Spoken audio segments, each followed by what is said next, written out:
Avant de plonger dans cette histoire incroyable, pensez à vous abonner à la chaîne et à activer la cloche. Ici, chaque récit a quelque chose à dire, et vous ne voudrez pas en manquer un seul. Margaret Hartley avait toujours été le roc de sa famille. À 68 ans, ses cheveux gris encadraient un visage marqué par le temps, mais illuminé par une douceur que peu de gens connaissaient. Chaque matin, elle préparait le petit déjeuner d'Ethan, son petit-fils de 8 ans, avec soin, veillant à ce qu'il ait toujours une assiette chaude et un sourire rassurant. Ethan n'avait jamais vraiment connu la stabilité ailleurs. Ses parents biologiques avaient été incapables de s'occuper de lui lorsqu'il était plus jeune, et Margaret l'avait accueilli sans hésiter.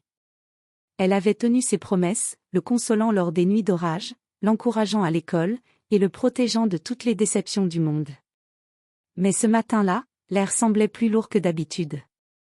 Un courrier officiel reposait sur la table de la cuisine, le sceau du tribunal brillant au soleil. Margaret sentit un frisson parcourir son échine.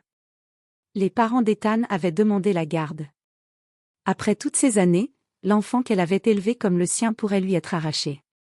Elle regarda Ethan, occupé à dessiner des voitures colorées sur une feuille blanche. Son petit cœur battait au rythme de ses crayons, innocent et confiant. Margaret sentit une boule se former dans sa gorge. Elle savait qu'elle ferait tout pour le protéger, même si le système judiciaire semblait prêt à ignorer l'amour, la stabilité et la dévotion qui avaient défini chaque jour de leur vie. Ce jour-là, Margaret comprit que ce n'était pas seulement une bataille pour la garde, c'était une bataille pour le cœur et l'âme d'un petit garçon, et rien ne pourrait la préparer à ce qu'Ethan allait révéler devant le tribunal. Le ciel était gris et bas lorsque Margaret gara sa voiture devant le tribunal. L'air était chargé d'une tension presque palpable, et le claquement de ses talons sur le marbre de l'entrée résonnait dans le hall silencieux. Elle serra son sac contre elle, contenant les documents qu'elle avait minutieusement préparés, certificats médicaux, bulletins scolaires, lettres d'enseignants, et preuves de toutes les années passées à élever Ethan. Ethan tenait sa main, le regard à la fois curieux et inquiet. « Grand-mère, ça va être comme d'habitude ?» demanda-t-il d'une voix douce. Margaret lui sourit avec tendresse. « Oui, mon chéri. On va juste expliquer au juge à quel point tu es important pour moi. » En entrant dans la salle d'audience, elle remarqua les parents biologiques d'Ethan, assis avec leurs avocats. L'homme et la femme semblaient calmes, presque confiants, mais leurs regards trahissaient une détermination froide. Margaret sentit une boule dans son estomac. Elle connaissait le terrain, le tribunal favorisait souvent les parents biologiques, même lorsque l'enfant avait été élevé par un tiers depuis sa petite enfance. Le juge entra. Il était sévère mais attentif, un homme aux yeux perçants qui pesait chaque mot avant de prendre une décision. Margaret prit une profonde inspiration. Elle savait que l'issue de cette audience pouvait changer leur vie à jamais. Son avocat se leva pour présenter le dossier. Margaret observa Ethan, assis bien droit, tenant sa main fermement. Malgré son jeune âge, l'enfant comprenait l'importance de ce moment. Le juge écoutait attentivement chaque détail, la stabilité offerte par Margaret, l'amour qu'elle prodiguait chaque jour, et la sécurité émotionnelle qu'Ethan avait trouvée auprès de sa grand-mère. Pourtant, les parents biologiques ne restaient pas silencieux. Ils parlaient de leur droit naturel et de leur volonté de s'occuper de leur fils. Margaret sentit la tension monter dans la salle.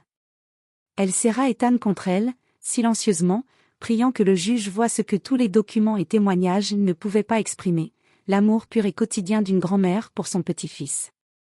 Alors que le tribunal s'apprêtait à examiner la première série de preuves, Margaret comprit que cette bataille ne serait pas seulement juridique. C'était une épreuve de cœur, de courage et de vérité, où la voix d'un petit garçon pourrait bien changer le cours de leur destin. Margaret se leva, le cœur battant, alors que son avocat se tournait vers le juge pour l'introduire.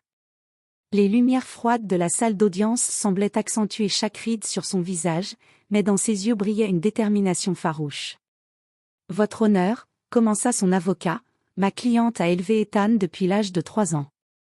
Elle lui a fourni un foyer stable, de l'amour et une éducation continue, malgré les difficultés de la vie. » Margaret prit une profonde inspiration et se tourna vers le juge. « J'ai élevé Ethan comme mon propre fils, » dit-elle d'une voix ferme mais douce. « Chaque matin, je le réveille, je prépare son petit déjeuner, je l'accompagne à l'école. Chaque soir, je lis avec lui, je le console, je le protège. Il est ma vie. Ethan, assis à côté d'elle, la regardait avec admiration. Il savait que sa grand-mère était son refuge, son monde sûr. L'avocat des parents biologiques se leva ensuite. Votre honneur, dit-il calmement, nos clients sont maintenant capables et désireux de reprendre la garde de leur fils. Ethan a des droits qui lui permettent de vivre avec ses parents, et nous pensons qu'il est dans son intérêt de retourner dans son foyer biologique. Margaret sentit une pointe d'angoisse. Elle savait que le tribunal accordait souvent la priorité aux parents biologiques, indépendamment du lien réel entre l'enfant et le tiers qu'il avait élevé. Mais elle ne pouvait pas rester silencieuse. Votre honneur, reprit-elle, la voix tremblante mais ferme, je respecte le fait que ce sont ses parents biologiques, mais l'amour et la stabilité que je lui ai offerts ne sont pas moins importants. Ethan connaît l'affection, la sécurité et la routine avec moi. Les séparer maintenant pourrait le traumatiser profondément. Le juge hocha la tête, prenant note. Les témoins furent appelés, enseignants, voisins, médecins tous confirmèrent que l'enfant prospérait sous la garde de Margaret, qu'il était heureux, sociable et bien adapté. Pourtant, les parents biologiques insistaient, parlant de « nouvelles conditions de vie stables » et de « changements positifs dans leur situation ». Margaret sentit la tension monter. Elle savait qu'au tribunal, les mots et les preuves ne suffisaient parfois pas à convaincre. Alors que l'audience se poursuivait, elle se pencha légèrement vers Ethan et murmura « Reste fort, mon chéri. Peu importe ce qui se passe, je t'aimerai toujours. » Ethan lui rendit un sourire courageux, inconscient que ce jour allait révéler une vérité que personne n'aurait pu prévoir. La salle d'audience était silencieuse, presque oppressante. Les lourdes boiseries et les vitraux laissaient passer une lumière diffuse qui semblait accentuer chaque émotion dans la pièce. Margaret sentit son estomac se nouer. Chaque pas qu'elle faisait sur le parquet résonnait comme un compte à rebours.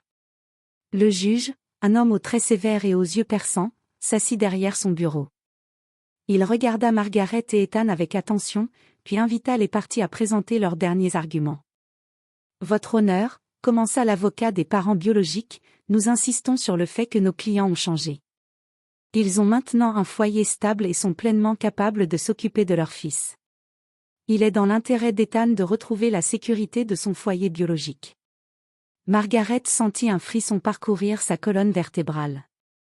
Elle savait qu'aucune preuve d'amour ou de stabilité qu'elle avait apportée ne pouvait rivaliser avec le simple fait d'être le parent biologique aux yeux de la loi. Elle se leva alors, le visage déterminé malgré la boule qui lui serrait la gorge. Votre honneur, dit-elle d'une voix ferme mais chargée d'émotion, je ne nie pas l'importance de ses parents biologiques, mais je vous implore de considérer ce qu'Ethan connaît comme foyer. Depuis son plus jeune âge, il a grandi avec moi, entouré d'amour et de sécurité. L'arracher à ce qui est sa vie quotidienne pourrait le traumatiser. Le juge hocha la tête et prit note. Mais Margaret pouvait sentir la décision pencher du côté des parents biologiques. Les experts en psychologie et travailleurs sociaux avaient été entendus, et bien que tous reconnaissaient l'amour de Margaret, la loi semblait privilégier le lien biologique. Ethan, silencieux jusqu'alors, tenait la main de sa grand-mère. Ses yeux brillaient d'une inquiétude silencieuse, mais il semblait comprendre que quelque chose d'important était sur le point de se produire. Le juge prit alors un moment pour réfléchir, et Margaret sentit chaque seconde s'étirer. La tension dans la salle était palpable, et le silence semblait écraser ses espoirs. Elle se pencha légèrement vers Ethan et murmura « Peu importe ce qui arrive, je serai toujours là pour toi, mon chéri. » C'est alors qu'un petit frisson parcourut la salle. Ethan leva timidement la main et dit d'une voix claire mais hésitante « Votre honneur, je veux parler. » Tout le monde tourna la tête vers lui. Le murmure parcourut la salle. Un enfant de 8 ans, sur le point de révéler quelque chose qui allait changer le cours de cette audience. Le silence dans la salle d'audience était presque assourdissant. Margaret serrait la main d'Ethan, sentant la petite paume trembler légèrement contre la sienne. Le juge regarda longuement chaque partie, feuilletant ses notes, avant de prendre la parole d'une voix grave et mesurée. Après avoir examiné attentivement tous les éléments présentés, commença-t-il, le tribunal reconnaît l'amour et l'attention fournis par Madame Hartley. Cependant, il est également de notre devoir de considérer les droits des parents biologiques et leur volonté déclarée de s'occuper de l'enfant. Margaret sentit son cœur se serrer. Ses mains se crispèrent autour de la main d'Ethan. Chaque mot du juge semblait peser une tonne. En conséquence, poursuivit le juge, la garde principale d'Ethan sera accordée à ses parents biologiques. Madame Hartley se verra accorder des droits de visite réguliers. Un souffle collectif traversa la salle. Les parents biologiques se regardèrent, soulagés et satisfaits. Margaret, elle, resta immobile, le visage figé dans une expression de douleur et d'incrédulité. Ethan détourna les yeux, incapable de comprendre pleinement la portée de cette décision. Margaret se pencha vers lui, essayant de masquer sa détresse. « Mon chéri, nous allons traverser cela ensemble, » murmura-t-elle, sa voix tremblante mais déterminée. Alors que la salle commençait à se vider, Margaret sentit une petite main se glisser dans la sienne. Ethan, le regard sérieux, prit une grande inspiration. « Grand-mère, je dois dire quelque chose. » La voix d'Ethan, petite mais résolue, résonna dans le tribunal. Tout le monde s'arrêta. Le juge, les avocats, et même les parents biologiques tournèrent la tête vers lui. « Je ne veux pas aller vivre avec eux, » dit Ethan d'une voix tremblante mais claire. « Mes parents m'ont dit de dire la vérité, et la vérité, c'est que j'ai peur quand je suis avec eux. Je veux rester avec ma grand-mère. » Un silence choqué emplit la salle. Le juge plissa les yeux, les avocats échangèrent des regards rapides, et les parents biologiques restèrent figés, incapables de réagir. Margaret sentit une vague d'émotion l'envahir, ce petit garçon, son petit-fils, venait de dévoiler ce que personne n'avait osé dire à voix haute. Le tribunal venait de se trouver confronté à une vérité inattendue. Une vérité que personne n'avait anticipée et qui allait forcer chacun à revoir ses certitudes. Le murmure de la salle d'audience s'éteignit presque immédiatement, remplacé par un silence lourd de tension.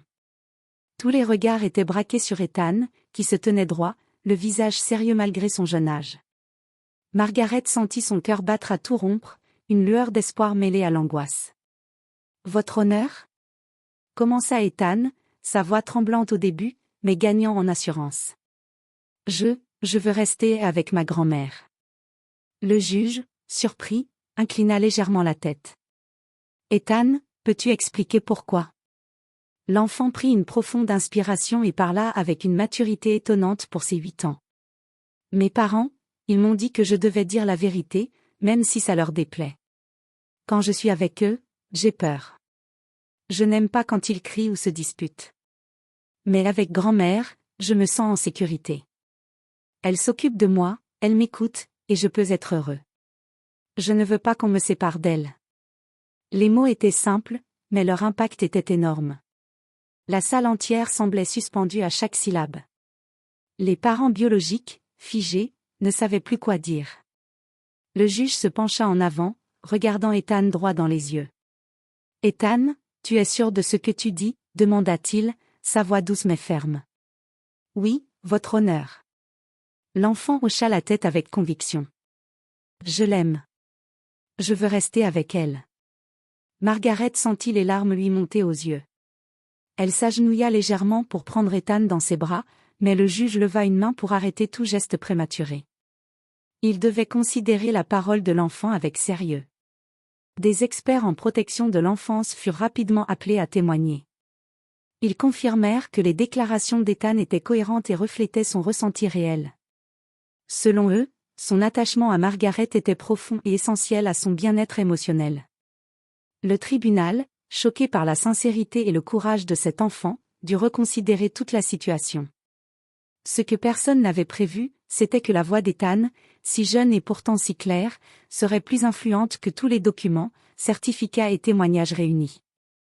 Pour la première fois depuis le début de cette bataille juridique, l'espoir sembla renaître dans le cœur de Margaret. L'enfant venait de révéler une vérité que personne ne pouvait ignorer, son bonheur et sa sécurité se trouvaient ici, dans les bras aimants de sa grand-mère. La salle d'audience était figée. Aucun murmure, aucun mouvement. Même les ventilateurs au plafond semblaient s'être tus. Margaret serrait Ethan contre elle, sentant son petit corps frémir d'émotion. Le juge, habituellement impassible, fronçait légèrement les sourcils, ses yeux fixés sur l'enfant avec une attention intense. Les parents biologiques restaient immobiles, leur visage mêlant surprise, gêne et incrédulité. Les avocats, d'habitude prompts à parler et à plaider, semblaient incapables de trouver leurs mots. Tout le monde comprenait que ce que venait de dire Ethan avait bouleversé l'équilibre de la salle. Le juge prit finalement la parole, d'une voix grave et mesurée. Il est rare qu'un tribunal entende directement la voix d'un enfant avec une telle clarté et maturité. Vos paroles, Ethan, ont un poids que nous ne pouvons ignorer. Il se pencha légèrement sur son pupitre. Avant de rendre toute décision finale, nous devons examiner de près vos déclarations, et celles-ci seront considérées avec toute la gravité qu'elles méritent. Margaret sentit son cœur battre plus fort. Pour la première fois depuis le début de cette procédure, elle sentit qu'il y avait une chance réelle que la justice reconnaisse ce qu'elle savait déjà. Ethan devait rester avec elle pour son bien-être. Les experts en protection de l'enfance furent convoqués immédiatement pour évaluer la situation. Ils interrogèrent Ethan dans un environnement calme et sécurisé, loin du stress du tribunal, et confirmèrent que ses paroles reflétaient un attachement profond et une peur réelle envers ses parents biologiques. Le murmure de la salle reprit doucement, mais ce n'était plus le même. Il y avait un respect silencieux pour le courage de cet enfant. Chaque personne présente, du juge aux parents biologiques, comprenait maintenant que la décision ne pouvait plus se baser uniquement sur le droit biologique ou les documents juridiques. Margaret passa un bras autour d'Ethan, le serrant contre elle. Elle murmura doucement, « Tu as été très courageux, mon chéri. » Ethan sourit timidement, sentant la tension se dissiper peu à peu. Pour la première fois depuis le début de cette épreuve, il sentait qu'il avait un peu de pouvoir sur son destin. Et ce pouvoir venait de sa vérité, simple et sincère. Le juge se leva, prêt à annoncer les étapes suivantes, conscient que la parole d'un enfant venait de changer complètement la dynamique de cette affaire. Le tribunal était silencieux lorsque le juge revint après une courte pause. L'atmosphère avait changé. La tension n'était plus seulement liée à la procédure, mais à l'influence inattendue d'un petit garçon qui venait de révéler sa vérité. Après avoir entendu les déclarations d'Ethan et pris connaissance des évaluations des experts en protection de l'enfance, commença le juge d'une voix grave, il apparaît clairement que l'enfant a un attachement profond et essentiel à Madame Hartley. Sa sécurité émotionnelle et son bien-être sont directement liés à elle. Les parents biologiques restèrent immobiles, tandis que leur avocat prit des notes rapidement, visiblement préoccupé par le tournant que prenait l'audience. Le juge poursuivit, « Nous allons ordonner une réévaluation complète de la situation familiale, incluant des visites supervisées et des entretiens approfondis, afin de déterminer l'intérêt supérieur de l'enfant. » Margaret sentit un mélange de soulagement et d'appréhension. Chaque mot du juge était comme un rayon de lumière dans l'obscurité de ces dernières semaines. Elle posa sa main sur celle d'Ethan, qui la serra fortement en retour. Les psychologues et travailleurs sociaux furent appelés pour observer Ethan avec Margaret et également interagir avec ses parents biologiques dans un cadre contrôlé. Après plusieurs jours d'évaluation, leurs rapports confirmèrent ce que Margaret savait déjà, l'enfant était émotionnellement stable, heureux et sécurisé avec sa grand-mère, tandis qu'il montrait de la nervosité et de l'anxiété face à ses parents biologiques. Le juge, tenant compte de ces nouveaux éléments, annonça qu'une audience finale serait nécessaire pour rendre le verdict définitif. Il souligna que la parole d'Ethan avait été un facteur déterminant dans cette réévaluation, et que son bien-être devait rester la priorité absolue. Margaret respira profondément, sentant l'ampleur de la bataille qui restait à mener. Mais elle savait que la voix courageuse de son petit-fils avait déjà ouvert une porte que personne ne pouvait fermer. La justice, cette fois, devait écouter non seulement les lois et les papiers, mais aussi le cœur d'un enfant qui venait de se faire entendre. Ethan, assis à ses côtés, lui lança un sourire timide mais confiant. « On va gagner, grand-mère, murmura-t-il. Margaret lui caressa les cheveux. « Oui, mon trésor. Parce que tu as dit la vérité, et la vérité est toujours plus forte que tout. » Le jour tant attendu était enfin arrivé. La salle d'audience était pleine, silencieuse, chaque personne consciente de l'importance de cette décision. Margaret tenait Ethan par la main, sentant la nervosité de l'enfant mais aussi sa détermination à rester fidèle à ce qu'il avait révélé.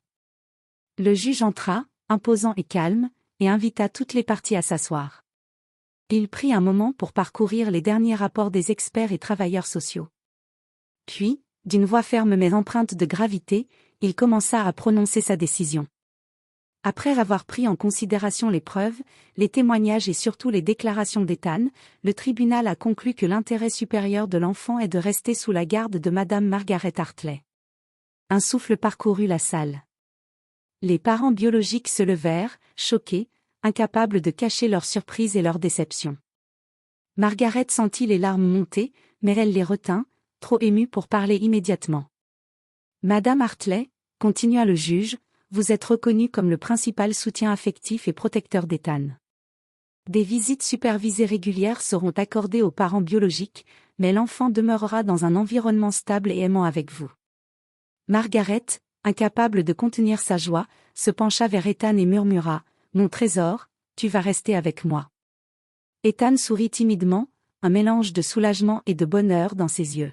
« Merci, grand-mère, merci pour m'avoir écouté. » Le juge se leva et conclut, cette décision reflète le principe fondamental selon lequel le bien-être émotionnel et la sécurité de l'enfant priment sur tout autre facteur.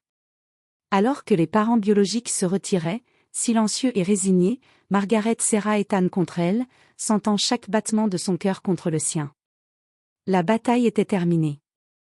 Leur lien avait été reconnu, leur amour protégé. À ce moment-là, Margaret comprit que ce n'était pas seulement un triomphe légal, mais un triomphe de la vérité, de la loyauté et du courage d'un enfant qui avait osé parler. Le tribunal, choqué au départ par la révélation d'Ethan, avait été forcé de voir ce que Margaret savait depuis le premier jour, l'amour véritable peut changer le destin. La décision du tribunal fit rapidement le tour de la ville. Les journaux et médias locaux racontèrent l'histoire d'Ethan et de Margaret, mettant en lumière le courage d'un petit garçon qui avait osé parler pour défendre son bonheur. Les gens furent touchés par cette histoire d'amour familial et de loyauté inébranlable. Margaret et Ethan reçurent de nombreux messages de soutien. Des voisins, des enseignants et même des parents d'autres enfants vinrent les féliciter et les encourager. Certains témoignèrent que l'histoire leur avait rappelé l'importance de l'écoute et du respect des sentiments des enfants dans des situations similaires. À l'école, Ethan se sentit fier et plus confiant. Ses camarades le regardaient avec admiration, et pour la première fois, il comprit que dire la vérité et exprimer ses sentiments pouvait vraiment changer les choses. Margaret, quant à elle, se sentit renforcée dans son rôle de grand-mère et de protectrice, consciente que son engagement et son amour avaient été reconnus publiquement. Même les parents biologiques, bien qu'encore douloureux, commencèrent lentement à accepter la situation. Avec des visites supervisées, ils purent rester présents dans la vie d'Ethan, mais la priorité était désormais son bien-être et sa stabilité émotionnelle. L'histoire de Margaret et Ethan devint un symbole local de la force de la famille et de la puissance de la vérité. Les tribunaux, enseignants et travailleurs sociaux citèrent souvent ce cas comme exemple de l'importance d'écouter les enfants et de considérer leurs sentiments dans les décisions légales concernant leur garde. Pour Margaret, chaque sourire d'Ethan, chaque câlin du soir, devenait un rappel que la patience, l'amour et la sincérité pouvaient triompher même dans les situations les plus difficiles. Les semaines qui suivirent le jugement furent un mélange de soulagement et de reconstruction pour Margaret et Ethan. La maison, déjà chaleureuse, sembla encore plus vivante. Chaque matin, Margaret préparait le petit déjeuner avec un sentiment de gratitude, consciente que leur lien venait d'être officiellement reconnu et protégé. Ethan reprit ses routines avec enthousiasme, école, devoirs, jeux dans le jardin. Mais il avait maintenant une confiance nouvelle en lui-même, sachant que sa voix comptait. Il parlait plus librement, riait plus facilement, et chaque câlin avec sa grand-mère était empreint d'un bonheur qu'il n'avait jamais pleinement ressenti auparavant. Margaret, de son côté, se permit enfin de souffler. Elle savait que la bataille juridique avait laissé des traces, mais elle se concentrait sur l'essentiel, offrir à Ethan un foyer stable et aimant. Chaque geste, chaque mot, chaque sourire était un pas vers un avenir lumineux. Les visites des parents biologiques continuèrent, supervisées et respectueuses. Margaret veillait à ce qu'Ethan se sente en sécurité et entendu, tout en lui expliquant que l'amour pouvait prendre différentes formes. L'enfant apprit à naviguer entre ces deux mondes avec maturité et sérénité, tout en restant profondément attaché à sa grand-mère. Un jour, assis tous les deux sur le porche, Ethan regarda Margaret et dit : « Grand-mère, merci de m'avoir toujours écouté, et d'avoir cru en moi. » Margaret sourit, sentant une larme rouler sur sa joue. « Mon trésor, tu es mon plus grand cadeau. » Et maintenant, nous pouvons commencer notre nouvelle vie, ensemble. Le soleil se couchait doucement, illuminant la maison et le jardin d'une lumière dorée. Pour la première fois depuis longtemps, Margaret et Ethan sentaient que l'avenir leur appartenait, construit sur l'amour, la confiance et le courage d'un petit garçon qui avait osé parler pour protéger ce qui comptait le plus. Et dans ce silence paisible, un nouveau chapitre de leur vie commençait, plein de promesses et de bonheur.